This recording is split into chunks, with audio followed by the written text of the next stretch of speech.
Well, we're pleased to have with us this afternoon Nicolas. He's the founder of Pi Network. Nicolas, welcome to our program. Thank you very much for having me. I'd like to begin with, kind of your thought as to what is it about Pi Network, if you had to explain it to a novice, that makes it unique and advantageous for crypto investors, crypto miners. What's unique about Thanks for this question, Dorian. So Pi is really accessible to everyone out there.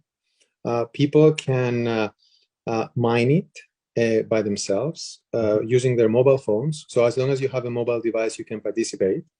And then once you have mined it, and eventually, especially when we migrate everyone to the mainnet, which we can talk about it later, then you can use that currency to perform various activities on the network, which we call utilities. So Pi applications and other things. And the beauty of this is that even people who wouldn't be able to participate in this process, imagine someone in a country that they wouldn't have a bank account, or they wouldn't be able to how do you acquire a Bitcoin, for example, if you don't have a bank account or if you have no way to enter? So anyone can actually enter, and then once they enter, they are able to participate in those activities. They are able to pay Pi to ask another pioneer for some type of labor, for example. You can buy goods and services, or you can even get paid for services that you provide for others. Great. That's great. And that's nice insight that you give us there on how it works. So what does it mean for the future of mining and crypto mining to have the ability to do this right in the palm of your hands? We think about, the stories that are out there in these data centers that are just using so much electricity and energy, and it's so heavy. But you guys really revolutionized how people can mine. What does that mean now for the future of mining? Yeah, I think this is the way to go, because if you think about it, Bitcoin proved to the world that it is possible to have digital currency, and it works. So the first time that it was implemented, it had to be with the way it was to be succeeded. So to succeed, it needed to have servers, it needed to be what it is. No matter how we started, now the world operates mobile. We are living in 2000, it's not 2009 anymore, it's 2022, right. And we're going to the future. So more and more people have exclusively mobile phones, and they don't have computers, or they're using their iPads and their mobile devices rather than. So if you were by saying that you have to exclude all those people from the process, then you're already making something very restrictive. So I think that it is the future, and I believe that even all blockchains are thinking towards that direction. Great. Have you raised funding, and how do you guys make money?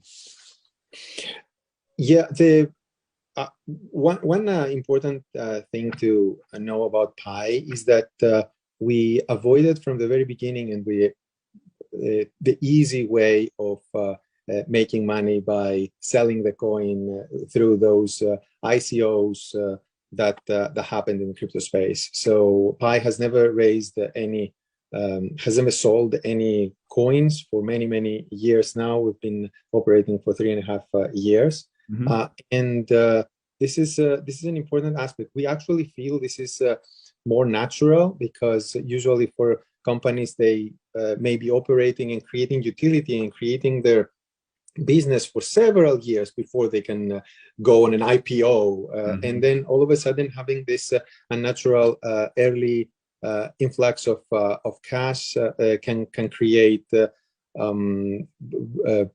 unnatural results as well, with what we have seen in happening with other news lately that have been communicated. And in terms of Pi, we bootstrapped as much as we could, and eventually raised some money as part of a traditional Silicon Valley startup from private investors. Got you. So where do you want to take the company? What's ahead on the road of development, and what users can see in terms of the experience in the next year to 18 months, let's say? Well, the goal is to have a very useful, widely accessible cryptocurrency that can allow a lot of people to be able to take advantage of the new utilities of blockchain.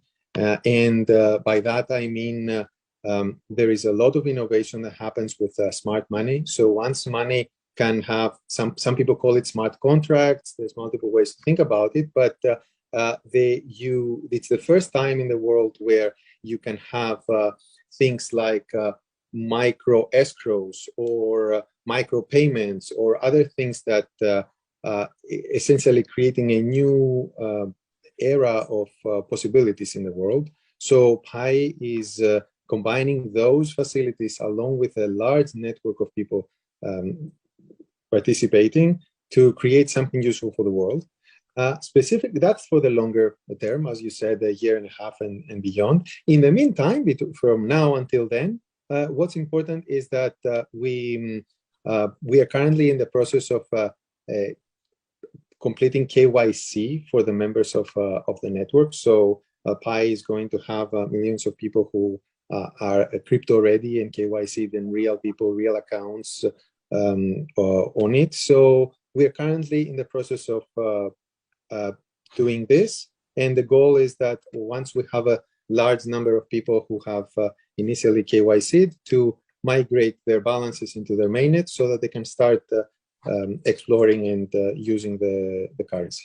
Gotcha. Final question. We've just seen really an implosion in the cryptocurrency market, as we've seen in the regular, equity markets. Are you concerned about what you're seeing just broadly in the crypto space? And actually, is it good? Is it clearing out kind of the bad apples in the industry that and then allowing it to kind of move forward in a better place? What are your thoughts on that? Yeah, well, it's usually an unpleasant thing to hear that any market may be going up and down. At the same time, it is a natural cycle that it happens all the time, and we have seen it in crypto multiple times as well, that there is a cycle. I also agree with the second part of your question that you mentioned, that this helps possibly clear out some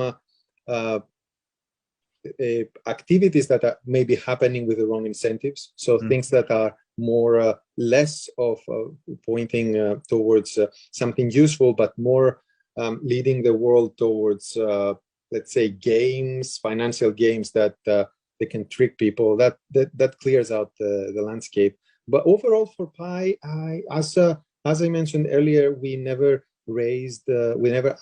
sold Pi to any person. So there's no one who can be sad that the down cycle is here right now, because no one bought it at a higher price and now it's a lower price because no one could buy it to begin with.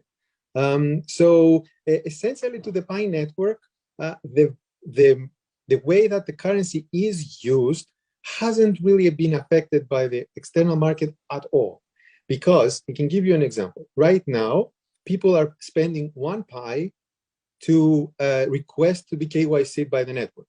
This 1 Pi, and everybody is paying 1 Pi. This 1 Pi is pooled and then distributed to some human validators, other people in the network who are helping complete the validation. So there's a pool of Pi that is then being paid out to the validators. So within the Pi network, before the crash, people were paying 1 Pi. During the crash, they were still paying 1 Pi, and after the crash, they're still paying 1 Pi, and they're getting paid the same amount that the validators they would. So there was completely no effect at the moment. So now in the future, of course, we all live in a connected world, right? And we don't necessarily, it's not necessarily always going to be living in a vacuum, but that's the current situation. So what's a Pi worth? I'm curious.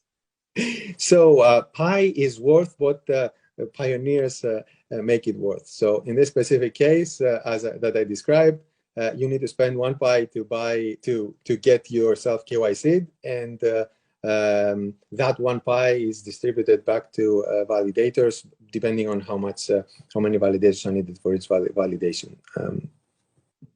Great. Well, Nicolas Kokkalis, Yeah. we're grateful to have you with us today. Thank you so much for your time. Thank you. All right.